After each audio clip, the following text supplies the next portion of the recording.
Matilda by Roald Dahl. Chapter 1. The Reader of Books. It's a funny thing about mothers and fathers. Even when their own child is the most disgusting little blister you could ever imagine, they still think that he or she is wonderful. Some parents go further. They become so blinded by adoration, they manage to convince themselves their child has qualities of genius. Well, there is nothing very wrong with all of this. It's the way of the world.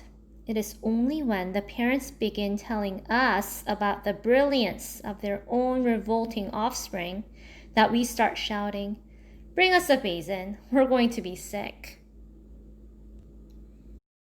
School teachers suffer a good deal from having to listen to this sort of twaddle from proud parents, but they usually get their own back when the time comes to write the end-of-term reports. If I were a teacher, I would cook up some real scorchers for the children of doting parents. "Your son, Maximilian," I would write, "is a total washout. I hope you have a family business you can push him into when he leaves school, because he sure as heck won't get a job anywhere else." Or, if I were feeling lyrical that day, I might write, "It is a curious truth that grasshoppers have their hearing organs in the sides of the abdomen. Your daughter, Vanessa, judging by what she's learnt this term, has no hearing organs at all." I might even delve deeper into natural history and say, the periodical cicada spends 6 years as a grub underground, and no more than 6 days as a free creature of sunlight and air. Your son Wilfred has spent 6 years as a grub in this school, and we're still waiting for him to emerge from the chrysalis. A particularly poisonous little girl might sting me into saying, "Fiona has the same glacial beauty as an iceberg, but unlike the iceberg, she has absolutely nothing below the surface." I think I might enjoy writing end-of-term reports for the stinkers in my class. But enough of that. We have to get on. Occasionally, one comes across parents who take the opposite line, who show no interest at all in their children, and these, of course, are far worse than the doting ones. Mr. and Mrs. Wormwood were two such parents. They had a son called Michael and a daughter called Matilda, and the parents looked upon Matilda in particular as nothing more than a scab. A scab is something you have to put up with until the time comes when you can pick it off and flick it away.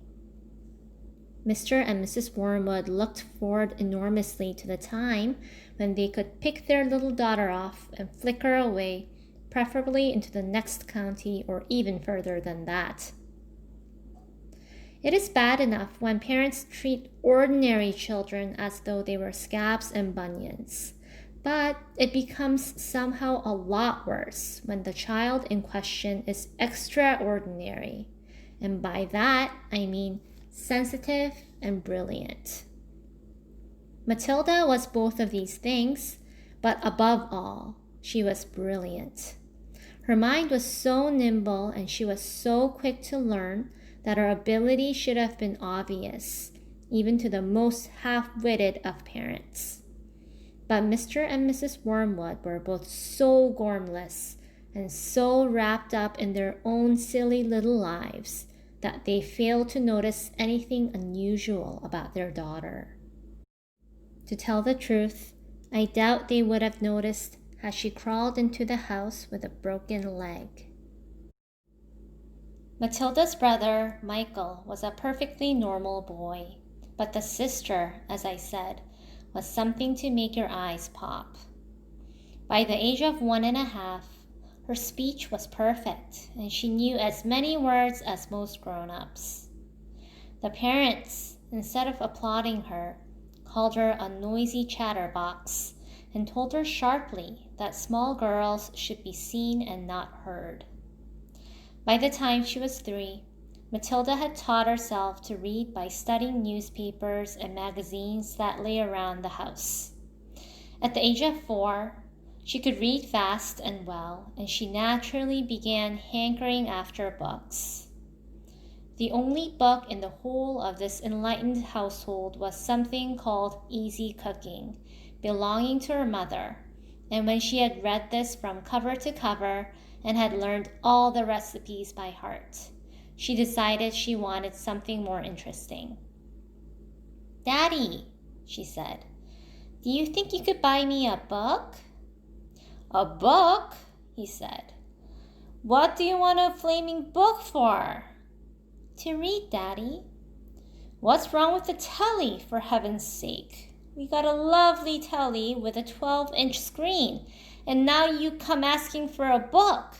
You're getting spoiled, my girl." Nearly every weekday afternoon, Matilda was left alone in the house. Her brother, 5 years older than her, went to school. Her father went to work, and her mother went out playing bingo in a town 8 miles away. Mrs. Wormwood was hooked on bingo and played it 5 afternoons a week.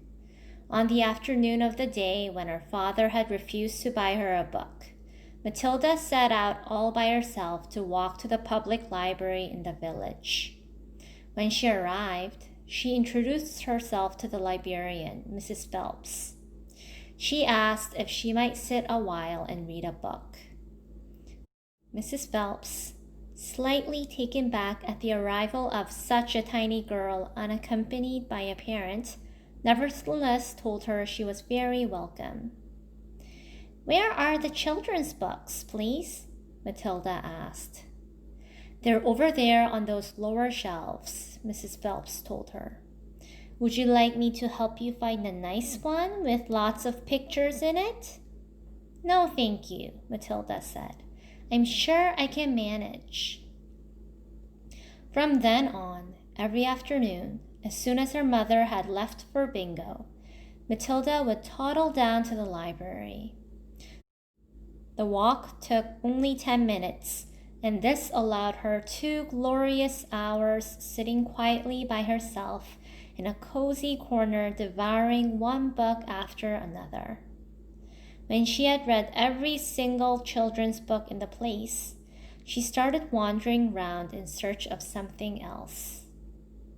Mrs. Phelps, who had been watching her with fascination for the past few weeks, now got up from her desk and went over to her. "Can I help you, Matilda?" she asked. "I'm wondering what to read next," Matilda said. "I've finished all the children's books."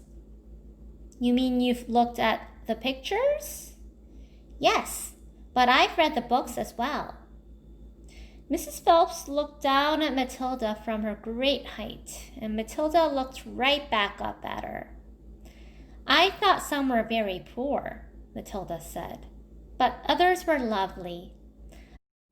I liked The Secret Garden best of all. It was full of mystery, the mystery of the room behind the closed door and the mystery of the garden behind the big wall." Mrs. Phelps was stunned. "Exactly how old are you, Matilda?" she asked. 4 years and 3 months, Matilda said. Mrs. Phelps was more stunned than ever, but she had the sense not to show it. "What sort of a book would you like to read next?" she asked. Matilda said, "I would like a really good one that grown-ups read. A famous one. I don't know any names." Mrs. Phelps looked along the shelves, taking her time. She didn't quite know what to bring out.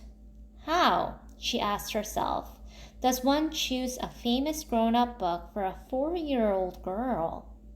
Her first thought was to pick a young teenager's romance of the kind that is written for 15-year-old schoolgirls, but for some reason she found herself instinctively walking past that particular shelf. "Try this," she said at last. It's very famous and very good. If it's too long for you, just let me know and I'll find something shorter and a bit easier. Great Expectations, Matilda read, by Charles Dickens. I'd love to try it. I must be mad, Mrs. Phelps told herself. But to Matilda, she said, Of course you may try it. Over the next few afternoons, Mrs. Phelps could hardly take her eyes from the small girl sitting for hour after hour in the big armchair at the far end of the room with a book on her lap. It was necessary to rest it on the lap because it was too heavy for her to hold up, which meant she had to sit leaning forward in order to read it. And a strange sight it was, this tiny, dark-haired person sitting there with her feet nowhere near touching the floor, totally absorbed in the wonderful adventures of Pip and old Miss Havisham and her cobwebbed house, and by the spell of magic that Dickens, the great storyteller, had woven with his words. The only movement from the reader was the lifting of the hand every now and then to turn over a page, and Mrs. Phelps always felt sad when the time came for her to cross the floor and say, It's 4:50, Matilda. During the first week of Matilda's visits, Mrs. Phelps had said to her, Does your mother walk you down here every day and then take you home? My mother goes to Aylesbury every afternoon to play bingo, Matilda had said. She doesn't know I come here. But that's surely not right, Mrs. Phelps said. I think you'd better ask her. I'd rather not, Matilda said. She doesn't encourage reading books, nor does my father. But what do they expect you to do every afternoon in an empty house? Just mooch around and watch the telly. I see. She doesn't really care what I do, Matilda said a little sadly. Mrs. Phelps was concerned about the child's safety on the walk through the fairly busy village high street and the crossing of the road, but she decided not to interfere. Within a week, Matilda had finished Great Expectations, which in that edition contained 411 pages. I loved it, she said to Mrs. Phelps. Has Mr. Dickens written any others? A great number, said the astounded Mrs. Phelps. Shall I choose you another?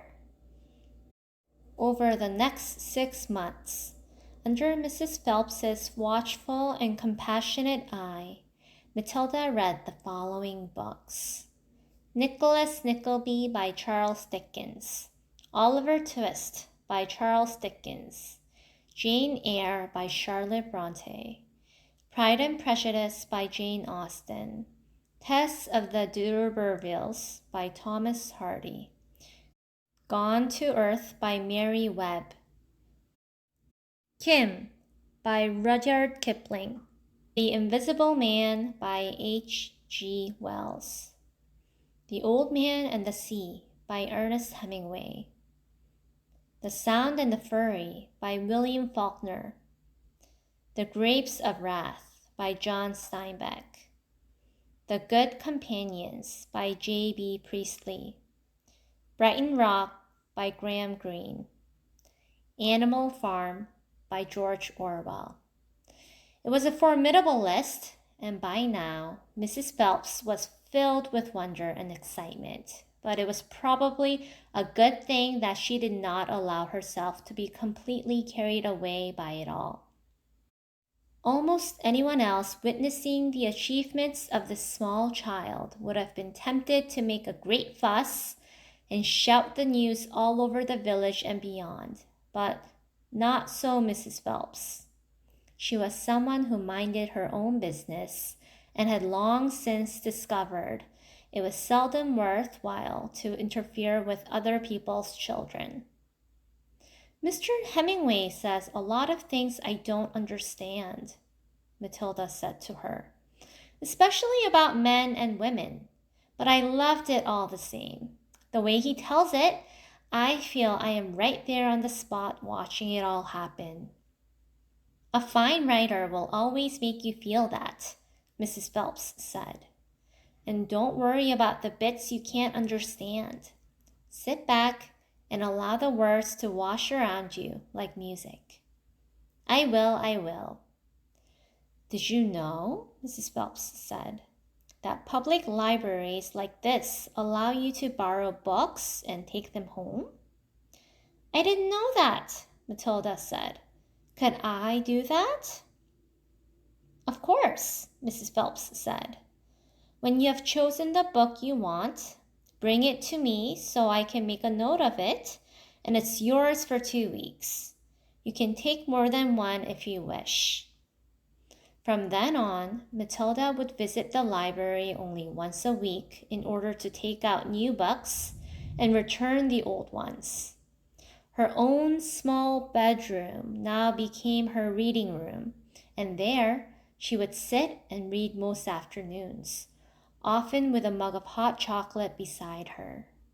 She was not quite tall enough to reach things around the kitchen, but she kept a small box in the outhouse, which she brought in and stood on in order to get whatever she wanted. Mostly it was hot chocolate she made, warming the milk in a saucepan on the stove before mixing it. Occasionally she made Bovril or Ovaltine. It was pleasant to take a hot drink up to her room and have it beside her as she sat in her silent room, reading in the empty house in the afternoons. The books transported her into new worlds and introduced her to amazing people who lived exciting lives. She went on olden day sailing ships with Joseph Conrad. She went to Africa with Ernest Hemingway and to India with Rudyard Kipling. She traveled all over the world while sitting in her little room in an English village.